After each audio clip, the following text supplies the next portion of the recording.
Once you have your idea book open to the next blank page, I'd like you to title your page Storytelling, because we're going to use our owl as the main character in a story illustration that we're going to create. And in art, when a picture tells a story, we call that a narrative. The same as with writing. If you write a personal narrative, you're writing a story about you, about your person. This is going to be a story about owl. So the first thing I need to do is figure out what's happening in my story. So I'm going to make a box with 1, 2, 3 lines in it. I'm going to draw one down the middle. I'm making an organizer. I'm making a chart. So first I need to know who, then I need to know the what, then I need to know the where,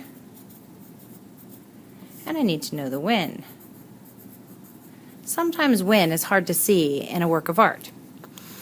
Pause the video and set up your chart like this. Once you have your chart set up, you're going to answer these questions. We don't have to answer them in this order. For example, my owl is going to be, let's see, what is my owl going to be doing? Oh, she's going to be baking a cake. Okay, so where would you bake a cake? Well, in a kitchen, of course. So I know she's not going to be outside. And when is she going to be baking a cake? I think sometime in the morning. So it's going to be in the morning. She's getting ready for a birthday party that night. So if I have a window in my kitchen, I would want to show the time of day by the sky and the position of the sun or the moon. Who?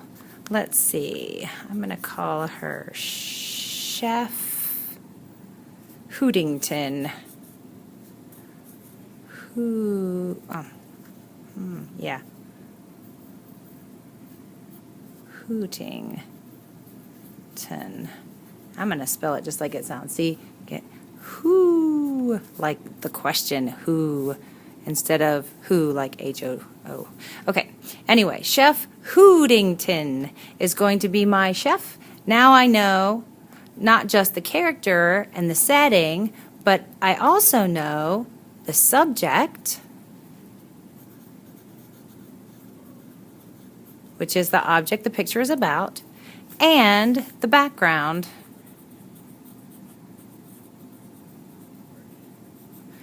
This will tell me where my subject is. So take a minute and brainstorm a little bit. Make a list of all the places you wouldn't expect to see an owl, and then fill in your chart. This should take you just a few minutes, maybe 5 or 6 minutes. Now that I have my who, what, where, and when, I can start drawing. I'm going to go ahead and put my name on my paper and my teacher's letter. And then I'm going to turn my paper over. The first thing I have to decide is if my owl is going to be, if my composition is going to be horizontal, this way, or vertical, this way. I think I'm going to make it horizontal. That way I can make my owl pretty big in the center, and I can give enough background information so that you know what she's doing. Let's start with my owl. I can draw my owl. Let me practice in my idea book real quickly. I can draw my owl just like my sculpture.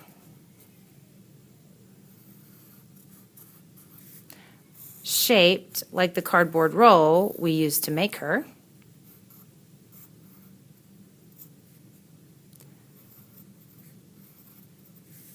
Or I can make her look a little bit more owl-like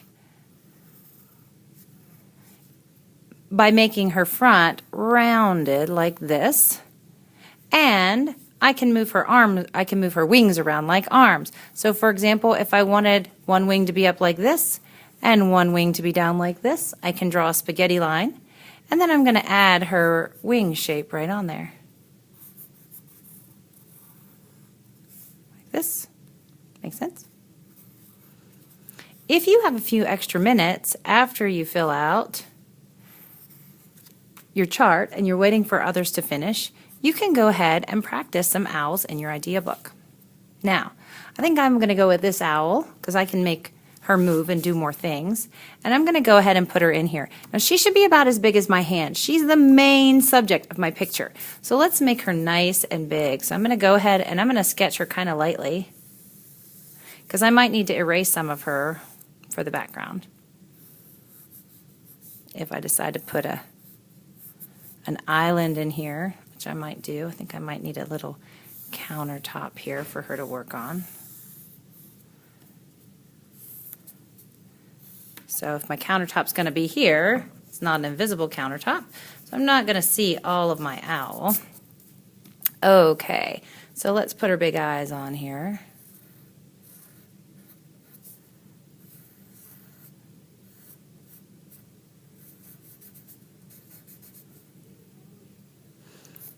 Now, to draw an open mouth, I'm going to draw a short triangle and a long triangle. See? I'm going to go ahead and put her belly on. Oh, I know. I think I might, well, I was going to make her an apron, but I don't think that's going to work out. Okay, and she's baking a cake. So that's kind of important to my story. So I'm going to make her owl wing come along here. And I'm going to use her feathers just like fingers.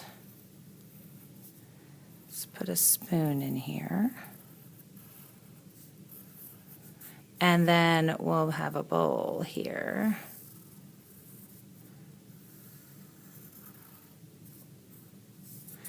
And let's see, her other wing, oh, let's give her a recipe book maybe.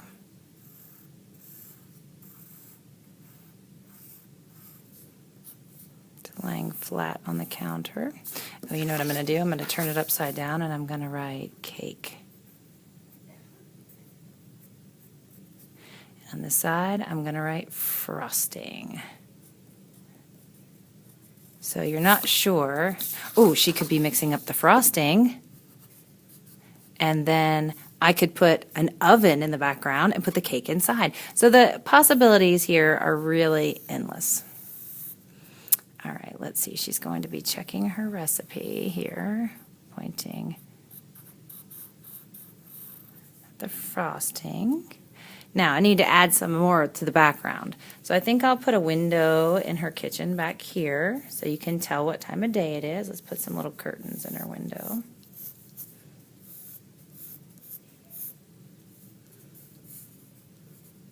I make these kind of windows because that's the kind I have at my house with the little shutter in it. And there'll be blue sky out there, so we'll know it's daytime. Over here, she's going to have a wall oven.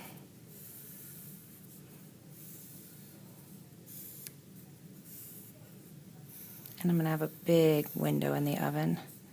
You're going to be able to see the rack, and on the rack, you're going to be able to see the cakes baking. Like that. Let's put some more counter. Oh, let's have the refrigerator. This is a great place for the fridge. Let's see. I'm going to come out like this a little bit, do a little crazy perspective. Put the freezer door handle here. Does that look like a refrigerator? It will when I add color. Okay, here's my island countertop. She probably needs some other things to bake with, right? Like maybe some, I'm not liking where her belly ended up, so I'm going to take that circle out because it looks like a rainbow. So let's give her an apron then, like I had in mind the first time. So I'm going to make like this, and I'm going to give her a little ruffle to her apron. It's going to come across like this, and maybe I'll make it polka dotted. Once I add color and outline this in Sharpie, you won't really be able to see those eraser lines. Let's put some controls, put some controls on my oven here.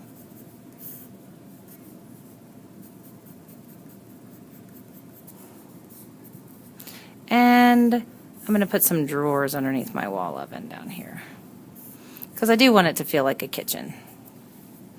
We'll put some cabinet doors on this side.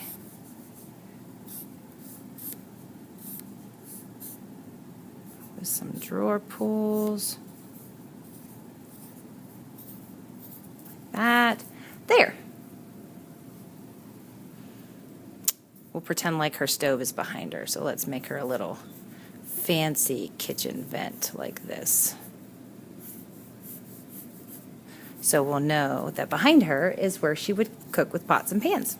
So there we go. Something right here maybe some little measuring spoons, where you can see maybe some bottles of things that she's added, maybe a cup, maybe something spilled out there because she's a messy baker.